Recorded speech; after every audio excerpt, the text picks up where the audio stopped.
the meaning of Christmas. The writer of this text writes to a group of Christians who have been suffering under enormous persecution. They were going through, y'all.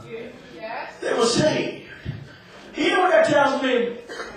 It lets me know no matter how good you try to live, look, you will never be exempt from suffering.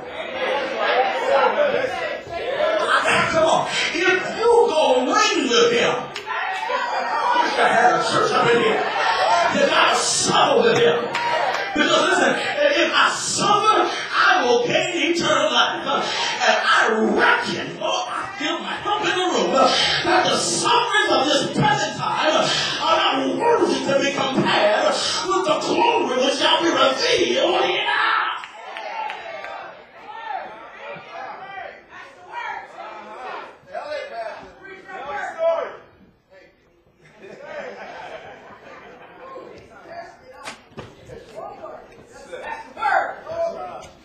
So, the writer here, as these Christians are on the verge of exalting this whole idea of Jewish ritualism, they were beginning to fall back. They were on the verge. They stopped coming to church because they felt that the persecution was too great. And that's how it is in our modern culture. Folks, they got a toothache. I ain't coming today. Come on, got scoliosis and they can't. I ain't coming to church today. I'm too tired, Lord. I'm too tired. But my brothers and my sisters, this is where you come to receive some strength. Am I in the right church here? This is where you come to receive some power. And that's why it's important, young people, for you to stay in the church. Because this is where you get your foundation. And this is where you're going to grow. Let me tell you something. Life will present some challenges. And if you're not rooted in Jesus, you are going to fail miserably. I think I'm going to give you what the hymnologist said. Upon this rock, or rather not on that, not that one, not that one. There's a song right there. I forgot the song. I forgot the song, but all of the ground is on Christ. There you go.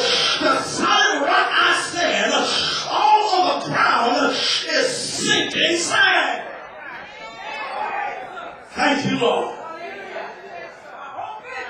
And his whole idea, and the writer's idea is to exalt Christ, to show them, to fix their eyes on Jesus, looking unto Jesus, the author and the finisher of our faith.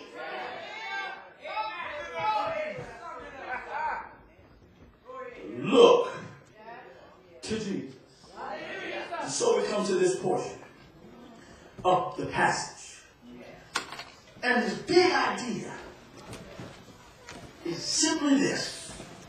Christ understands our hurt and our mistakes because he experienced human life.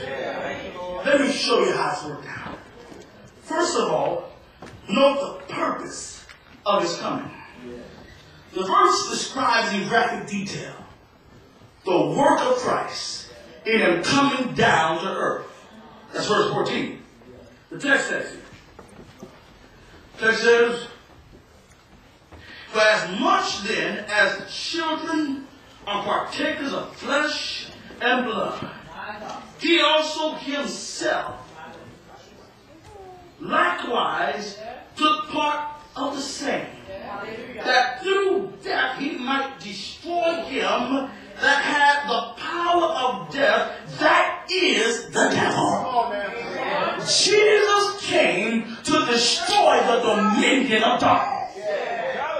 And the reality is now, if he's destroyed the dominion of darkness, why we find ourselves yielding to it all the time? Come on, can I tell you, we give sin too much power in the church. We say, well, you know, the devil made me do that. When in reality, you just jacked up. The reality is, you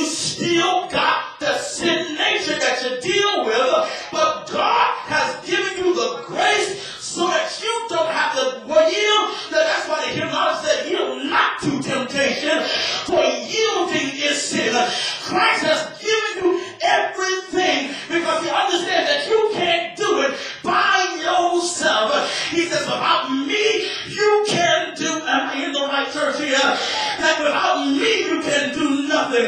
I've tried it over again. I've tried it myself.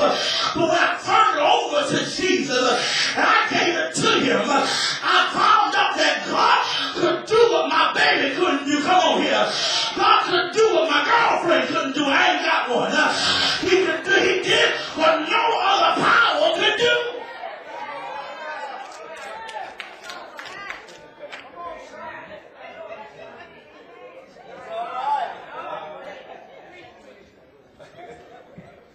If Christ had not come, most of us would still be stuck in our mess right now.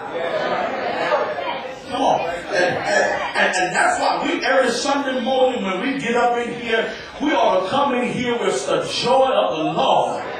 Come on, somebody. In spite of what you deal with, you ought to come in here and you ought to come and leap and jumping. And because I recognize I owe God so much. How much I owe for love divine. How much I owe since Christ is my what he is to me. I cannot tell how much I owe. Because when you look back, that's why I had a problem when people used to say, my soul looks back and wonder. No, my soul don't look back and wonder because I know how I got over. I know if it had not been, wish I had somebody to help the preacher today, for the Lord on my side, where would I be?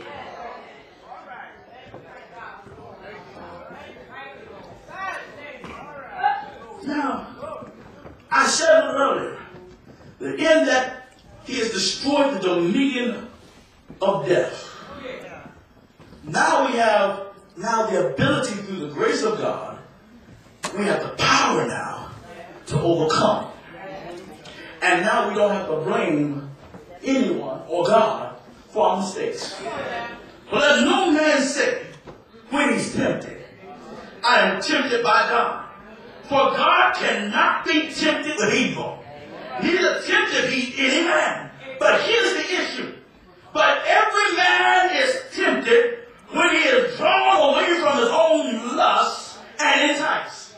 Then when lust hath conceived, it bringeth forth sin, and sin when it is finished, bringeth forth death. The only reason why we get into the mess that we get in, because we decide that I'm not going to depend on God. But I've determined in myself that God wouldn't live from day to day. If God give me the strength and he let me keep on living, I said I'm going to trust in the Lord until I wish I had somebody to help me. Until I die.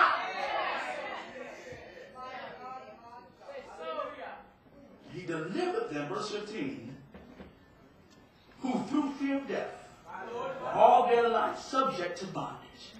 The writer pictures, he's picturing now a battle between Satan and Christ.